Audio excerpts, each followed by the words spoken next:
Nalgonda కార్పొరేషన్ని Congress party కైవసం చేసుకుంది. తొలిసారిగా కార్పొరేషన్ ఏర్పడ్డ తర్వాత మొట్టమొదటి మేయర్గా బుర్రి చైతన్య శ్రీనివాస్ రెడ్డి విజయం సాధించడం జరిగింది. అందరి దృష్టి కూడా నల్గొండ కార్పొరేషన్ తొలి మేయర్ అని అంతా ఉత్కంఠకుంది. ఆ ఉత్కంఠకు తెరపడింది. మ్యాజిక్ ఫిగర్ దాటి కూడా నల్గొండ కార్పొరేషన్ని కాంగ్రెస్ పార్టీ గెలుచుకుంది. ముందుగానే మీ పేరు అనౌన్స్ చేయడం, అదేవిధంగా రేపు 16వ తారీఖు జరగబోయే ఎన్నికల్లో కూడా మీరు తొలి మేయర్గా నల్గొండలో మేయర్ పీఠాన్ని కైవసం చేసుకోబోతున్నారు. ఎలా ఉంది? చాలా సంతోషంగా ఉందండి. మన మంత్రి గారు ముందే, గౌరవనీయులు మంత్రి గారు ముందే అనౌన్స్ చేయడము, అది కూడా మన మున్సిపాలిటీ నుంచి కార్పొరేషన్ అవ్వడం నల్గొండ, వాళ్ళు అక్కడ ఫైట్ చేసి పార్లమెంట్లో మనకి కార్పొరేషన్ తీసుకొచ్చారు. దాంట్లో తొలి మేయర్గా నాకు అవకాశం వచ్చినందుకు చాలా సంతోషంగా ఉంది. వారికి, మంత్రి గారికి ప్రత్యేక ధన్యవాదాలు, కృతజ్ఞతలు, పాదాభినందనాలు. మాపై నమ్మకం ఉంచి మా హస్బెండ్ చేసిన రాజకీయంగా వారికి అనుభవం చూసి మమ్మల్ని ఎన్నుకున్నారు.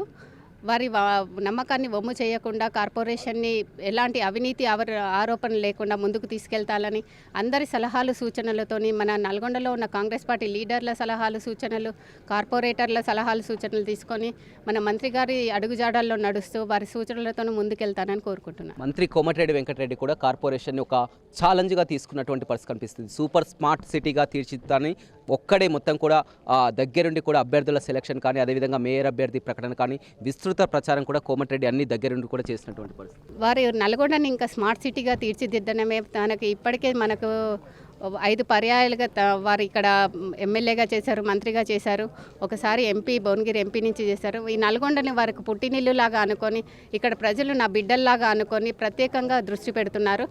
వాళ్ళకి ప్రత్యేక నిధులు తీసుకొచ్చి ఇంకో అభివృద్ధి చేస్తారు, స్మార్ట్ సిటీగానే తీర్చిదిద్దుతారని కోరుకుంటున్నారు. చాలా వరకు కూడా నల్గొండ అభివృద్ధి విషయం కూడా చర్చ జరిగింది. గతంలో కేసీఆర్ హయాంలోనే దత్తత తీసుకోవడంతో నల్గొండ అభివృద్ధి చెందిందని బీఆర్ఎస్ వారు, అదేవిధంగా మీరంతా కూడా కాంగ్రెస్ పార్టీ హయాంలోనే 2000 కోట్లతో అభివృద్ధి పనులు జరుగుతున్నాయి, మరింత అభివృద్ధి చెందుతామని మీరు ప్రచారం చేసినటువంటి పరిస్థితి. వారు దత్తత తీసుకున్నా అన్నారు కానీ చేసింది ఏమీ లేదు. హైదరాబాద్ రోడ్డు ఆ బొమ్మలు పెట్టి షో చేసుడు తప్ప చెప్పేది ఎక్కువ, చేసింది తక్కువ.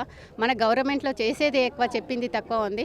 మన వెంకటరెడ్డి గారు ఎంతోమంది పేదలకు కూడా చాలా తన సొంత నిధుల ప్రతీక్ ఫౌండేషన్ ద్వారా కూడా చాలా నిధులతో పేదవాళ్ళకు కూడా ఎంతో హెల్ప్ చేశారు.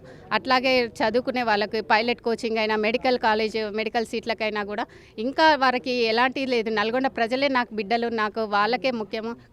నా రిటైర్మెంట్ తర్వాత కూడా నాకు నల్గొండకే నా జీవితాన్ని అంకితం చేస్తాను, ఇక్కడే ఉంటాను అనేసి వాళ్ళు పోయిన గవర్నమెంట్ చేసింది ఏమీ లేదు. కానీ మన గవర్నమెంట్లో 2 ఇయర్స్ నుంచి చాలా అభివృద్ధి జరిగింది. ఇప్పుడు ఔటర్ రింగ్ రోడ్ అయితేంది, డ్రైనేజ్ రోడ్లైనా ప్రతిదీ కూడా, లతీఫ్ సాబ్ గుట్ట, బ్రహ్మంగారి గుట్ట, ఘాట్ రోడ్ అసలు ఎప్పుడూ లేని విధంగా ఇప్పుడు ఘాట్ రోడ్ అవుతుంది. దానికి ఇంకా ఎంతో డెవలప్ అవుతుంది. చాలా వ్యాపారస్తులకు కూడా చాలా డెవలప్ అవుతారు, ఇంకా ఎంతో డెవలప్ చేస్తారు, స్మార్ట్ సిటీగా అభివృద్ధి చేస్తారు. నల్గొండ కార్పొరేషన్ ఏర్పడ్డాక తొలి మేయర్గా ఇది ఎప్పటికి కూడా ఒక రికార్డులో ఉంటుంది. బుర్రి చైతన్య శ్రీనివాస్ రెడ్డి గతంలో మీరు రామాలయం టెంపుల్ చైర్మన్గా పనిచేయడం జరిగింది, కౌన్సిలర్గా పనిచేయడం జరిగింది. అవన్నీ ఒక ఎత్తు, ఇప్పుడు మేయర్ పీఠం అనేది మరొక ఎత్తు. మీరు చాలా వరకు హామీలు కూడా ఇవ్వడం జరిగింది. నల్గొండ పట్టణాన్ని ఏ విధంగా మార్చబోతున్నారు? మాకు రామాలయం చైర్మన్ అయినా లాస్ట్ టైం నేను కౌన్సిలర్గా కూడా చేసిన, అది రావడం నాకు అదృష్టంగా భావిస్తున్నాను. అది కూడా మన మంత్రి గారు, గౌరవనీయులు మంత్రి గారి సలహాలతోనే, వారి ఆధ్వర్యంలోనే వచ్చాయి. వారికి ఎప్పటికూ కృతజ్ఞతగా ఉంటాను. మా కుటుంబం ఎల్లవేళలా వారికి రుణపడి ఉంటాము. బుర్రి శ్రీనివాస్ రెడ్డి కూడా ఎన్నో పెట్టుకున్నాడు. బుర్రి శ్రీనివాస్ రెడ్డి మేయర్ అయిదాం అనుకున్నారు, కానీ జనరల్ లేడీలో భాగంగా కూడా చైతన్య మేయర్ అయినటువంటి పరిస్థితి. అసలు నిజానికి అయితే జనరల్ వస్తే సార్కే రావాలి. వారికి చాలా అనుభవం ఉంది. 3 సార్లు 3 టర్మ్స్ నుంచి గెలిచి 4th టర్మ్, ఇప్పుడు మాది మొత్తం ఇద్దరిది కలిపి 5th టర్మ్. ఇది రాజకీయ అనుభవం చాలా ఉంది, వారికి అవగాహన కూడా చాలా ఉంది. వారికి రావాలి, కానీ జనరల్ రాలేక లేడీ అవ్వడం వల్ల నేను చేసిన నాకు అదృష్టంగా భావిస్తాను. ఇలా ఫీల్ అవుతున్నారు? ఇప్పటికే మీ అమ్మ ఊర్లో సర్పంచ్గా ఉంది, ఇప్పుడు బిడ్డ మేయర్గా, అమ్మ సర్పంచ్, బిడ్డ మేయర్. చాలా సంతోషంగా ఫీల్ అవుతున్నాము. మా అమ్మ కూడా రీసెంట్గా జనంపల్లి నుంచి సర్పంచ్గా గెలిచారు, మంచి బంపర్ మెజార్టీతో గెలిచారు. ఇక్కడ ఇప్పుడు మాకు మేయర్గా ఛాన్స్ వచ్చినందుకు చాలా సంతోషంగా ఉంటున్నాం. అత్తయ్య కూడా దగ్గరుండి కూడా మొత్తం కాలనీలో, వార్డులో విస్తృత ప్రచారం కూడా చేసినటువంటి మా ఫ్యామిలీ అంతా, మా సార్ వాళ్ళ మేనమా బాబాయిలు అందరూ కలిసి మాకు సపోర్ట్గా ఉండి చాలా 10 days నుంచి చాలా సపోర్ట్ చేశారు. వారికి ఎల్లవేళలో పడి ఉంటాను.